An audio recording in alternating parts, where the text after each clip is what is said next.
तो दोस्तों आज हम लोग जिस कंपनी के बारे में बात करने वाले हैं उसका नाम है सोनाटा सॉफ्टवेयर लिमिटेड। आप इसका चार्ट देख रहे हैं। इसमें काफी दिनों से एक अच्छी रैली आनी शुरू हो चुकी है और अगर हम इसके और भी लंबे चार्ट पर जाएंगे तो हमें देखने को मिलेगा कि ये स्टॉक हमेशा से ही एक मल्टी बैगर स्टॉक रहा है। आपको इसमें बेहतरीन रैली नजर आएगी और अच्छी बात है कि ये स्टॉक अपने लाइफ टाइम हाई के बहुत ही करीब ट्रेड कर रहा है। तो यहाँ से इसके क्या टारगेट्स हो सकते हैं वो सब जानने से पहले एक बार हम पहले इसकी फंडामेंटल एनालिसिस देख लेते हैं। तो कंपनी का पूरा नाम है दोस्तों सोनाटा सॉफ्टवेयर लिमिटेड। 738 रुपए इसका मार्केट प्राइस है और इंट्राडे में 7.92% यानी कि लगभग 8% की इसने तेजी दिखाई है। मार्केट कैप 20,725 करोड़ का है। स्टॉक पी 50.5 का। आरओसी की वैल्यू काफी शानदार है 35.5% एंड आरओई भी इसका 30% से ज्यादा का है। पिछले एक साल के हाई लो की बात करें तो 469 का लो था और 870 का इस कंपनी ने हाई लगाया है। तो दोस्तों आपको इस कंपनी के बारे में बता दूं तो सोनाटा सॉफ्टवेयर का जो मेन काम है वो इंफॉर्मेशन टेक्नोलॉजी सर्विसेज में यानी कि आईटी सेक्टर में है और इसके जो कस्टमर्स हैं वो यूएस, यूरोप, मिडिल ईस्ट,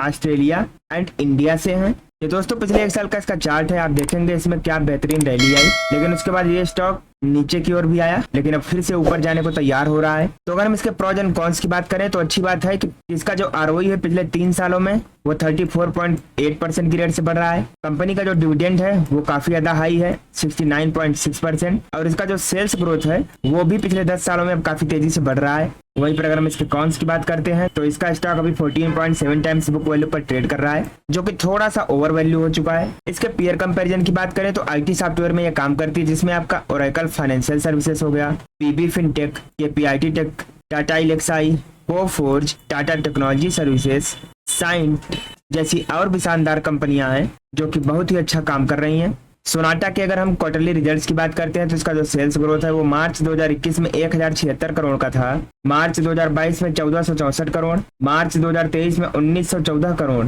और मार्च 2024 में 2192 करोड़ का रहा। वहीं पर नेट प्रॉफिट की बात करें तो जहां मार्च 2021 में 83 करोड़ का प्रॉफिट था, मार्च 2022 में 101 करोड़ का प्रॉफिट, मार्च 2023 में 114 करोड़ और मार्च 2024 में 110 करोड़ का प्रॉफिट भी देखने को मिला है। तो अगर हम इसके लॉन्ग टर्म प्रॉफिट लॉस की बात करते हैं तो इसका जो सेल्स ग्रोथ है वो मार्च 2013 में 1311 करोड़ का था, मार्च 2017 में 2371 करोड़, मार्च 2021 में 4228 करोड़ और मार्च 2024 में 8613 करोड़ का रहा। वहीं पर नेट प्रॉफिट की बात करें तो जहां मार्च 2013 में माइनस के 28 करोड़ का प्रॉफिट था, मार्च 2017 में 157 करोड़, मार्च 2021 में 244 करोड़ का प्रॉफिट और मार्च 2024 में 308 करोड़ का प्रॉफिट भी देखने को मिला है। इसके अगर हम स्टॉक प्राइस CAGR की बात करते हैं तो पिछले 10 सालों में कंपनी ने 38% की रेट से, पिछले 5 सालों में 43% की रेट से, पिछले 3 सालों में 36% की रेट से और पिछले 1 साल में बेहतरीन 40% का रिटर्न दिया है। कंपनी के अगर हम बोरोइंग्स की बात करें तो जहां मार्च 2013 में 17 करोड़ का लोन था,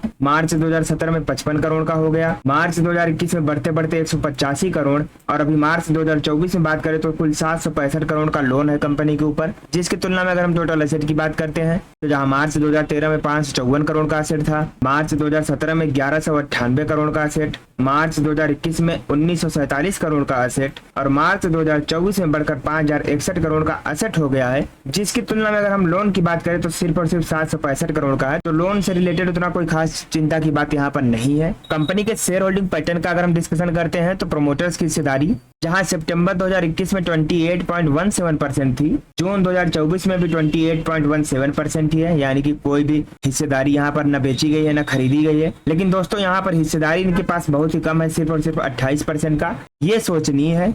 बाकी अगर हम FIIs की बात करें तो 16.56% से 12.41% होगा, यानी कि FIIs भी यहाँ पर अपना पोजीशन बेच रहे हैं। DIIs की बात करें तो 12.97% से 21.56% हो गया है, यानी कि DIIs यहाँ पर खरीद रहे हैं। और पब्लिक की होल्डिंग की अगर हम बात करते हैं तो 41.11% से घटकर 36.85% हो गए हैं। तो यहाँ पर दोस्तों पब्लिक की जो होल्डिंग है वो सबसे बड़ी है, यानी कि सबसे बड़ा हिस्सा अभी भी इतना, यानी कि बेचने के बाद भी पब्लिक का जो हिस्सा है वो बहुत ही ज्यादा है, 36% के आसपास है। तो यहाँ पर आपको थोड़ा चिंतन करना पड़ेगा, थोड़ा आपको यहाँ पर सोचना पड़ेगा, खुद की एनालिसिस करनी पड़ेगी, क्योंकि यहाँ पर सच में पब्लिक की हिस्सेदारी काफी ज्यादा है।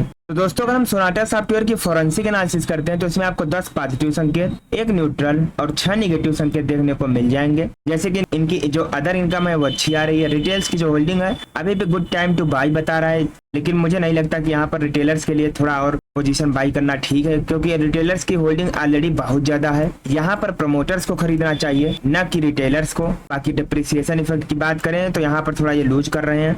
कंपनी के प्रमोटर्स ने कोई भी शेयर प्लेज नहीं किया, ये अच्छी बात है। और प्रमोटर्स ने पिछले 90 दिनों में यहाँ पर पोजीशन बढ़ाया नहीं है। हाँ, लाइबिलिटीज इनकी थोड़ा ज्यादा है, तो यहाँ पर आपको रिस्क हो सकता है। बाकी कैपेक्स वर्सेस आरओसी की बात करें तो यहाँ पर मेंटेन्ड है, कोई दिक्कत नहीं। आरओई भी इनका पिछले 10 सालों में अच्छा कर रहा है। वर्किंग कैपिटल अंडर कंट्रोल है, डेप्ट इनका मैनेजेबल है, सेल्स ग्रोथ की रफ्तार काफी अच्छी चल रही है। आरओसी में स्ट्रेंथ जो है वो लगातार बनता नजर आ रहा है। बैलेंस शीट में भी इनके स्ट्रेंथ नजर आ रही है। और हिस्टोरिक वैल्यूएशन जो है वहां पर थोड़ा पिछले 3 सालों में वहां पर थोड़ा सा दिक्कत आई है। बाकी अगर हम सोनाटा सॉफ्टवेयर के रेवेन्यू की बात करते हैं तो इसका जो प्रोडक्ट है Microsoft dynamic services around 24%, IMS cloud 36%, data and analytics 22% and 18% others. Location wise अगर हम ब्रेकअप करें तो इंडिया में सबसे ज्यादा 54% का बिजनेस होता है, उसके बाद यूएसए 32%, 6.4% यूरोप से, बाकी का रेस्ट ऑफ द वर्ल्ड से। अगर हम इनके वर्टिकल्स की बात करें इंटरनेशनल में, टेक मीडिया एंड टेलीकॉम में अराउंड 35% का बिजनेस करते हैं, रिटेल मैन्युफैक्चरिंग एंड डिस्ट्रीब्यूशन से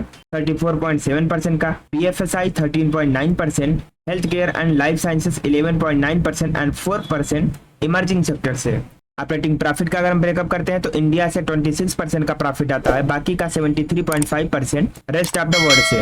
इनके कैपेक्स की बात करें तो IT and software development solutions around 98.5%, बाकी का 1.5% सॉफ्टवेयर प्रोडक्ट्स हैं। ऑनलाइन वर्सेस ऑफलाइन की बात करें तो ऑफशोर इनका बिजनेस ज्यादा है, अराउंड 75% एंड ऑनशोर 25% का है। इनके अगर हम कॉन्ट्रैक्ट टाइप की बात करें तो इनका जो फिक्स्ड प्राइस है वो 64.8% एंड टाइम एंड मटेरियल के हिसाब से जो कॉन्ट्रैक्ट्स होते हैं वहाँ 35.2% का बिजनेस होता है। इनके एसेट का अगर हम ब्रेकअप करें सेगमेंट वाइज तो इंडिया में 28.3% का एसेट है, बाकी का 71% से ज्यादा का आउटसाइड इंडिया है। तो दोस्तों अगर हम इसके कस्टमर्स की बात करें तो IBM हो गया, माइक्रोसॉफ्ट हो गया, ओरेकल हो गया, leisure travels and hospitality limited, ये सब इसके कस्टमर्स हैं। तो अब हम वापस से इसके चार्ट पर आ चुके हैं। इसके चार्ट को हमने स्टार्टिंग में ही देख लिया है। अब हम इसके टारगेट की बात करते हैं। तो दोस्तों यहाँ पर कोई क्लियर एंट्री नहीं है, क्योंकि ये स्टॉक अभी इन दोनों जगहों के बीच में है। तो अगर आपके पास ये स्टॉक पड़ा है तो आप इसको बेचने की जल्दबाजी मत करिए, लेकिन अगर आप यहाँ पर फ्रेश एंट्री करना चाहते हैं तो आप इस लेवल तक का वेट करिए,